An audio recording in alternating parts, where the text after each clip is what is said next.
His parole, this is the crazy part. It's crazy we're doing this today. His earliest release date was supposed to be tomorrow, June 9th. He got flopped. What do you mean he got flopped?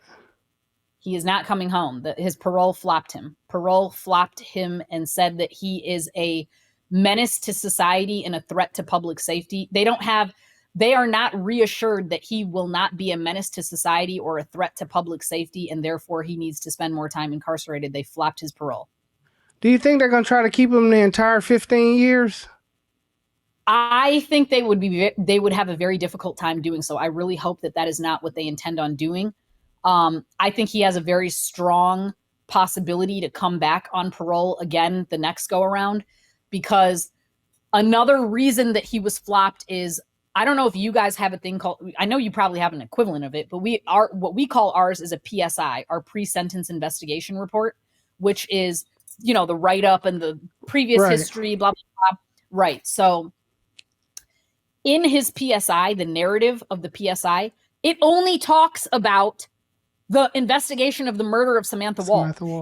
Nowhere in that does it talk about the lying to a police officer regarding an investigation of larcenies for motor vehicles. The reason it can't talk about that is because that never happened.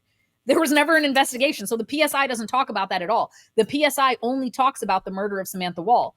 So the Michigan Parole Board, when he was up for parole and had his parole interview, they looked at his PSI and they gave him points against his parole, saying that his conviction includes death.